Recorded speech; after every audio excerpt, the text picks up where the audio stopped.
Hello friends, you are welcome my channel. आज हम बात करेंगे what's you can do after failing an any interview, यानी कि किसी भी कैंपस प्लेसमेंट या जॉब इंटरव्यू में फेल होने के बाद आप उस प्रॉब्लम को किस तरीके से हैंडल कर सकते हैं या फिर किस तरीके से आप एक बेटर जॉब पा सकते हैं या आप बेटर जॉब ले पाएंगे। तो दोस्तों, आज मैं बात करूँगा हर उस स्टूडेंट की प्रॉब्लम के बारे में, हर एक उस पर्सन के बारे में जो जॉब की तलाश में है, वो जॉब करना चाहता है पर वो इंटरव्यू में फ़ेल हो जाता है।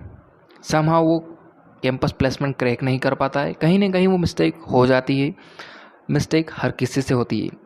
अगर हम प्लेसमेंट की बात करते हैं तो डिफरेंट कंपनीज़ के एक डिफरेंट क्राइटेरिया होते हैं, डिफरेंट स्टेजेस होती हैं, उनका अपना एक सिलेक्शन प्रोसीजर होता है। चाहे वो रिटन हो, जीडी हो, या टेक्निकल इंटरव्यू हो, या फिर पर्सनल इंटरव्यू, एक अलग अलग उनका होता है, स्टेप वाइज जो होता है उनका सिलेक्शन प्रोसीजर। बट दोस्तों, जो स्टूडेंट सेलेक्ट हो जाते हैं वो तो आगे बढ़ जाते हैं, बट एक्चुअली हम यहाँ पर बात कर रहे हैं ऐसे स्टूडेंट जो फेल हो जाते हैं। स्टूडेंट फेल हो जाते हैं और फिर वे एक बार ट्राई करते हैं और दूसरी बार ट्राई करते हैं, और कुछ बच्चे ऐसे होते हैं जिनका फिर भी नहीं हो पाता, क्योंकि समहाउ कहीं ना कहीं पर तो वो मिस्टेक कर ही देते हैं। तो दोस्तों, मिस्टेक हो जाती है, कोई बड़ी बात नहीं है। वे डर जाते हैं और वे डिप्रेशन में चले जाते हैं, क्योंकि कहीं ना कहीं लोग उन्हें इस तरीके से कहना स्टार्ट कर देते हैं या कहते हैं कि तू किसी काम का ही नहीं है, तू कुछ कर सकता है क्या, कुछ कुछ भी नहीं कर सकता, तू किसी चीज़ के लायक ही नहीं है। और उस कारण से वो उसका जो लेवल होता है वो नीचे गिरता जाता है। मान लीजिए एक स्टूडेंट का लेवल था 60%, बट समहाउ लोग उस तरीके से उसे कहते रहे, और कई बार या एक या दो बार इंटरव्यू में फ़ेल होने के बाद में उसने खुद को ही इस तरीके से मान लिया कि वो कुछ करने के लायक ही नहीं। तो उसका लेवल इस तरीके से डिप्रेशन क्रिएट होता है, और फिर लेवल गिरते जाता है, और फिर वो अपना करियर ख़राब कर लेता है। और दोस्तों, ऐसा होता भी है, मैंने कईयों को देखा है, क्योंकि इस कंडीशन में आपको कोई गाइड करने वाला होता नहीं है, या फिर इस कंडीशन से जब आप खुद से ऊपर उठते हैं तो बहुत कठिन होता है। हालांकि कुछ स्टूडेंट ऐसे होते हैं जो समहाउ ऊपर उठ जाते हैं, बट कुछ ऐसे भी होते हैं जो अपना करियर ख़राब कर लेते हैं, क्योंकि उस कंडीशन में ठीक से समझ नहीं पाते या फिर ठीक से बेटर तरीके से अंडरस्टैंड नहीं कर पाते उस कंडीशन को किस तरीके से हैंडल करना है। तो दोस्तों, कोई बड़ी बात नहीं है ये। दोस्तों, इससे डरने की कोई बात नहीं है। फेलियर हर किसी की लाइफ में आता है।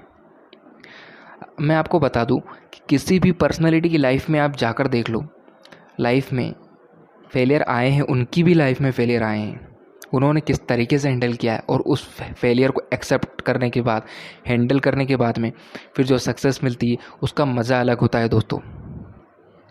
तो फेलियर इस तरीके से होता है कि यह आपको एक अपॉर्चुनिटी प्रदान करता है, यानी अपॉर्चुनिटी देता है कि किस तरीके से आप एक बेटर पर्सन बन सकते हैं। फेलियर जब आपको आता है तो जो उस फेलियर के बाद में जब आप हार्ड वर्क करते हैं तो उसके बाद में जो सक्सेस मिलती है, तो उसी सक्सेस की आपको ट्रू वैल्यू पता होती है कि आप उससे कुछ बेटर बन पाओ। दोस्तों, मैं आपको बताऊंगा कुछ ऐसी 4 स्टेप्स, यानी कि 4A फॉर्मूला, जिसको फॉलो करके आप बेटर जॉब पा सकते हैं और गेन कर सकते हैं। फॉर बेटर जॉब के लिए आपको एक 4A फॉर्मूला है, उसको आपको फॉलो करना होता है, जो कि 4 स्टेप अलग अलग स्टेप्स में डिवाइडेड है। तो उसकी 4 स्टेप्स है।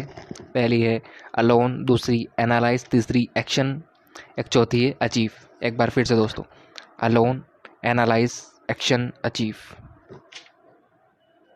तो दोस्तों, पहली स्टेप है अलोन, यानी कि एकांत। इसमें आपको एक बेटर इन्वायरमेंट चूज़ करना होता है, जहाँ पर आप बेटर फील कर सकें, जो आपके लिए बेटर हो, यानी कि जहाँ पर आलतू फालतू लोग ना आपको डिस्टर्ब करने के लिए ना हो, ऐसे लोग, या फिर कोई शोर वगैरह ना हो।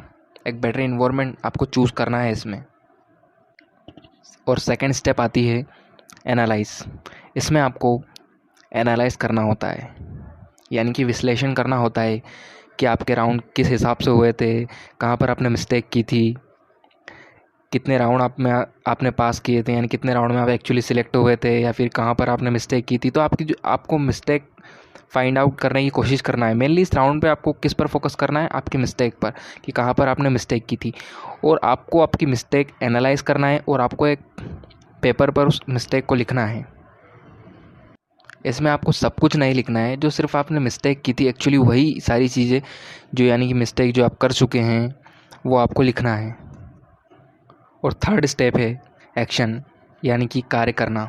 इस थर्ड स्टेप में आपको अपनी गलतियाँ सुधारनी है, यानी कि जो आपने मिस्टेक की थी, जो आपकी प्रॉब्लम्स थी, वो आपने उस एनालाइज के टाइम पर अपने पेपर में जो लिख चुके थे आप, वो सारी मिस्टेक्स को आपको सुधारना होगा।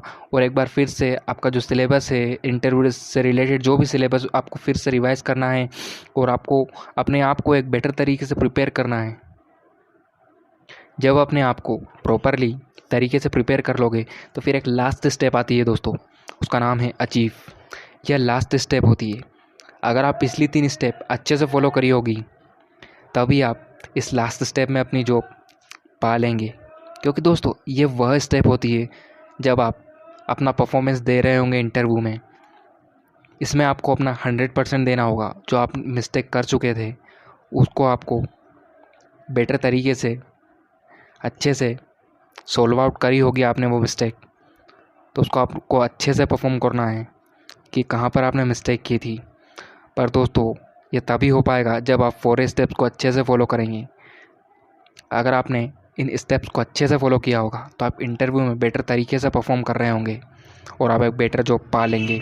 तो दोस्तों आपको इन स्टेप्स को अच्छे से फॉलो करना होगा। दोस्तों अगर आपको भी 1 या 2 बार ट्राई करने के बाद में एक बेटर जॉब मिली है तो अपना एक्सपीरियंस कमेंट बॉक्स में ज़रूर शेयर करें। और दोस्तों ये वीडियो अच्छी हो तो लाइक सब्सक्राइब शेयर करना मत भूलना दोस्तों। बने रहिए अगले वीडियो के लिए। तब तक के लिए गुड बाय।